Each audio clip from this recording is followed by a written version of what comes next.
Hello mga kabibig, welcome back sa ating bagong YouTube channel. Ito ang pinakamaingay na YouTuber sa balat ng YouTube. Ako si Kabibig, maglabak-labak na ta with evidence. So heto na nga mga kabibig, ito na ang karma ng hinihintay ng maraming tao para kay General Torre. Ito na ang baraha ni Senator Amy Marcos para mapanagutin yung mga taong nagpakulong kay Pangulong Rodrigo Duterte sa ICC.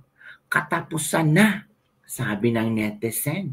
General Torre kakasuhan sa ombudsman ni Senator Amy Marcos. Habang buhay bang mabibilanggo? Nako, naglabas na ng official na resulta sa ginawang Senate hearing si Senator Amy Marcos. Ito ang gusto ko kay Senator Amy Marcos merong resultang nangyayari sa Senate hearing.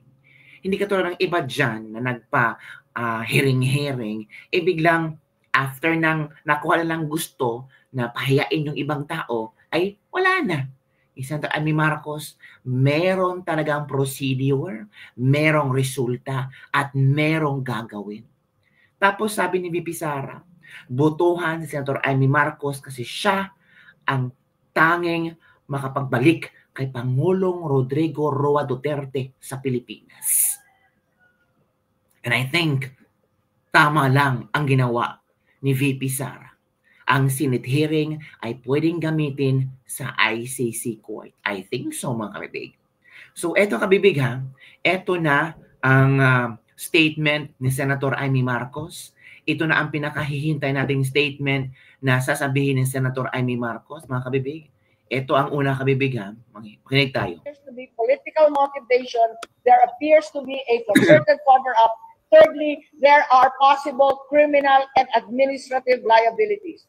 Hence, we are inclined to recommend to the Ombudsman the investigation of the DOJ for the violation of anti-graft and corrupt practices, for sanctioning an invalid administrative arrest against the President in contravention of the Juan Wenle Supreme Court case in 2023, usurpation of judicial functions, grave misconduct, and conduct prejudicial to the best interest of public service.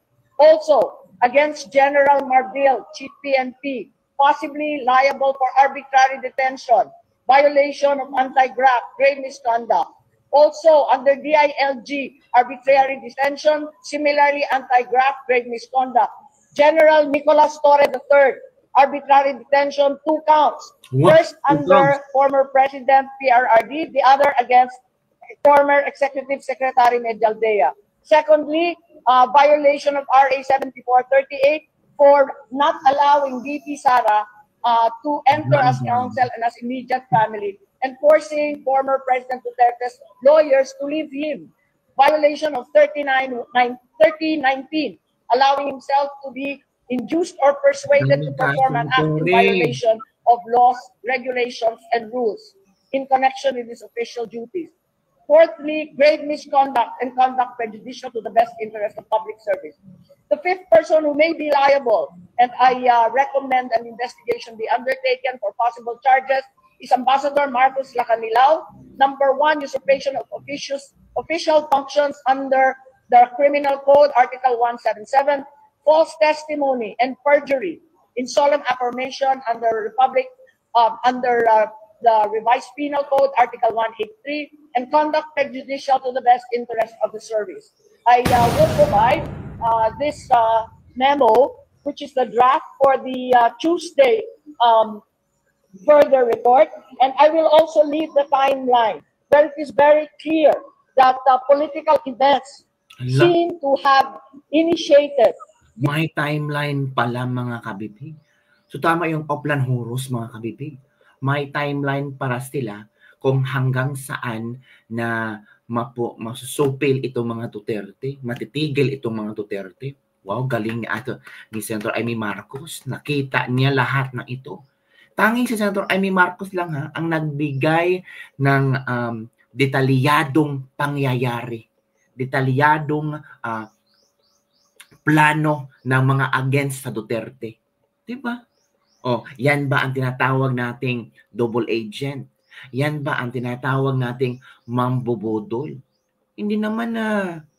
Oo, risky itong ginawa ni Senator Amy Marcos. Either manalo or matalo siya. Kasi ang loyalista, galit na galit sa kanya. So there's a possibility na hindi makakuha talaga ni Senator Amy Marcos ng boto sa loyalista. Risky rin ito kasi may mga ibang Duterte supporters na ayaw nang maniwala sa kanya. Pero anong ginawa ni Senator Amy Marcos? Ipinagpatuloy niya. Oo, kahit anong mangyari, basta nagawa ko ang Senate hearing, may conclusion ako, at eto iyon. Bahala na ang taong bayan kung ano ang kailangang ihuhusga sa akin. Basta ginagawa ko lang ang trabaho ko. Kung masagasaan ko man, kung sino man, pati kapatid niya, wala na siyang pakialam. The legal and other illegal actions that were undertaken. So I will leave this with you, and on Tuesday we'll give a more thorough explanation. Wow! Round of applause for Senator Amy Marcos. Grabe. Believe na ako kay Senator Amy Marcos. Pasensya na yung iba dyan sabi, anak ko kabibig, hindi namin iboboto yan si Senator Amy Marcos. Sabi nga ni Pipi Sara, magkaiba ang magkapatid na ito. Si Senator Amy Marcos is walking the talk. Si Bongbong Marcos, budolin the talk. Di ba kabibig? Ito pa ha. Ito pala yung original video nila Senator Amy Marcos na grabe ay nawindang ang mga tao sa sinasabi ni Senator Amy Marcos. Oo. Ito pinapakasuhan. Ulit mo lang kami bigyan. Pinapakasuhan ni Senator Amy Marcos sa ombudsman ang lahat ng sangkot sa pagpapadala kay PRRD sa ICC. Yan na. Sinasabi natin. The end is near na talaga, kabibig. The boat is sinking na. O, eto kabibig ha. Panoorin natin ito kabibig. Believe na ako kay Senator Amy Marcos as in. Talagang totoo ang kanyang mga sinasabi. Ito na.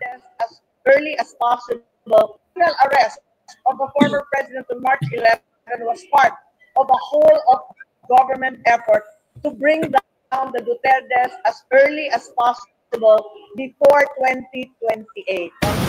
Oh, planado na pala yun. There are several findings that we have already established. And firstly, that the arrest and transport of former President Rodrigo Duterte to the ICC is apparently politically motivated. And I have here the timeline clarifying exactly the political events. Shortly after, for example, when the former president started criticizing the constitutional change or the People's Initiative, the government responded by saying that the Philippines was an open country and could only stop the ICC if it did something illegal. A clear pattern begins to arise where major political incidents precede significant statements and actions of the administration cooperating with the ICC. After the former president attended that platform hearing, the administration responded with a statement of the executive secretary saying that local authorities would consider cooperating with the Interpol.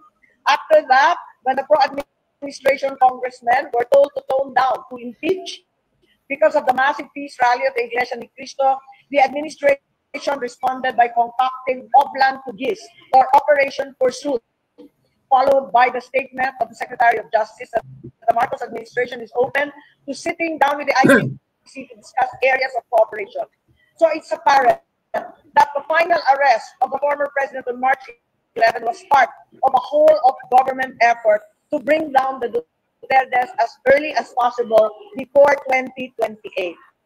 So, maliwanag to, no? Sa umpisa, yung constitutional change for the People's Initiative. Thereafter, the Committee on Human Rights and the Quadcom. And thereafter, the ICC started arriving as of October. The foreign investigators, lawyers, etc., started to work on obtaining a warrant of arrest. And even since BP Sara continues to be a threat until 2028, even without former President Duterte, the House of Representatives conducted investigations on the presidents, on the OVP's confidential funds, and eventually impeached her. So I have this Lakas party agenda indicating in their action plan dated 22 April Alam ko, 2025, ito na. Oplan Horus, indicating that they had 9 billion in funds and 9 that billion. the plan to attack included the PNP, the Congress cooperating with Senator Trillanes and the ICC to get a warrant of arrest, and the impeachment of the VP through the use of AIX, AKAP, and TUPAD. Hala, so meaning ba, posible yung Quadcom, yung Tricom, ay part yan sa Oplan Horus? Pati yung pag-release ng app, ng AKAP, ng TUPAD, ng AIX. Naku po, grabe. So I have a copy of this action plan. It's very clear. So firstly, there appears to be some political motive. Secondly, there's a cover-up, a coordinated cover-up of the details and motives behind the arrest. At the first hearing in the Senate, the Secretary of Department of Interior and Local Government invoked executive privilege when questioned about the group effort. Suddenly, General Anyo also said that he had no part in this group effort. So another potent weapon of the government was to invoke executive privilege as well as a sub-judicial rule or the claim that these cases were already pending in court. When in fact, this was clearly misleading because already we know that there is no warrantless arrest involved and that there was no reglementary period requiring General Torre to rush the former president to the Hague. The other... Grabe si Senator Amy Marcos, no? Lantaran kung lantaran, sa kasaan ang kanyang kapatid, wala na siyang pakialam. Kasi ginagawa niya kayong trabaho, di ba mga kabibig? Tanga naman kung nagsisenate hearing ka tapos wala kang action, wala kang konklusyon. Di ba? Very good, Senator Amy Marcos, bobotohan kita. Pasensya na kabibig.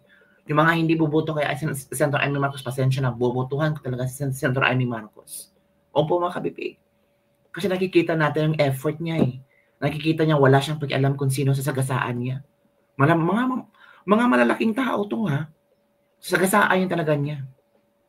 Clear indicia of the cover-up was the blanket use and claim of executive privilege at the second hearing where not a single one of the executive officials turned up. At the third hearing, we also know that there was an attempt to cover up in that the detained Ambassador Lacanilao was cited in contempt, was quickly released.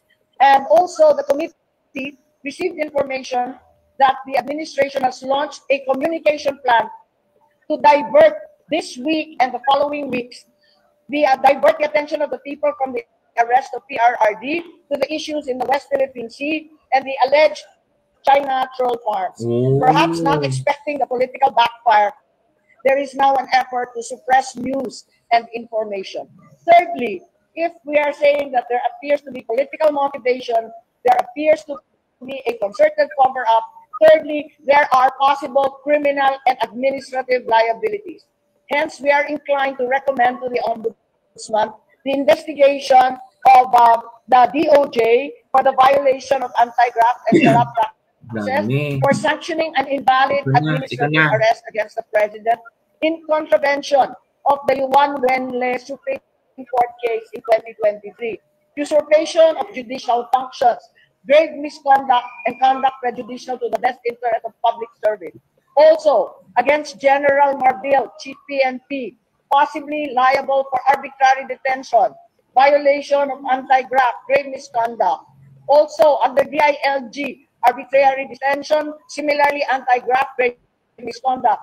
General Nicolas Torre III, arbitrary detention, 2 counts. First, under former President PRRD, the other against former Executive Secretary Medialdea. Secondly, violation of RA 7438 for not allowing VP Sara to enter as counsel and as immediate family, and forcing former President Duterte's lawyers to leave him. Violation of 3019, allowing himself to be induced or persuaded to perform an act in violation of laws, regulations, and rules in connection with his official duties. Fourthly, grave misconduct and conduct prejudicial to the best interest of public service. The fifth person who may be liable, and I recommend an investigation be undertaken for possible charges, is Ambassador Marcos Lacanilao. Number 1, usurpation of official functions under the Criminal Code, Article 177. false testimony, and perjury in solemn affirmation under the Revised Penal Code, Article 183, and conduct prejudicial to the best interest of the service.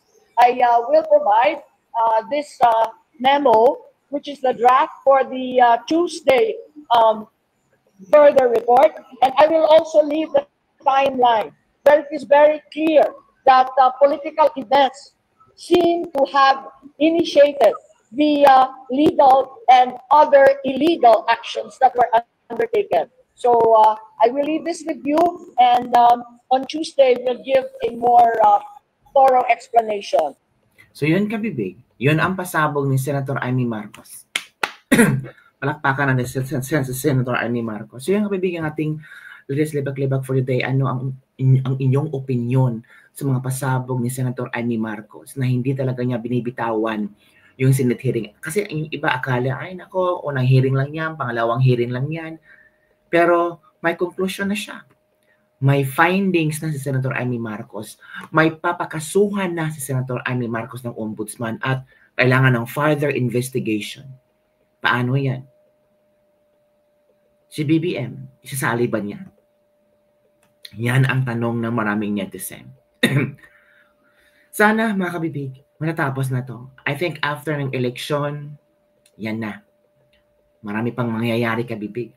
Kaya huwag niyong kalimutan kabibig. Ipasok natin ang PDP laban. Isama niyo si Senator Amy Marcos. Pang-11 si Senator Amy Marcos. Pang-12 si Gringo Honasan. Yes mga kabibig. Amy Marcos, Gringo Honasan. Camille Villar, parang biglang lumambot si Camille Villar eh. Parang ginagamit lang yata si BP Sara. Nagpa video lang para sabihin Duterte siya, pero biglang lumambot after may mga isyong sumabog sa kanila, biglang lumambot, biglang bumalik. Yung si Senator Amy Marcos, go lang tayo. Gringo Honasan, go lang tayo. PDP laban, Duterte, huwag yung kalimutan kabibig. Kung yan ang pwedeng salba kay VP Sara, go tayo. Kung gusto natin si VP Sara maging presidente sa 2028, Duterte, butuhan natin. Pero kung ayaw natin ng pagbabago, kung puro lang tayo ayuda, hanggang matapos ang termino ni Bongbong Marcos, mag-alyansa kayo. Mararamdaman mo ang hagupit, ang higpit. Higpitan mo pa ang sinturon mo. Opo mga kabibig. Yung lang, don't forget to like, subscribe, and share this video. Bye everyone. See you next time.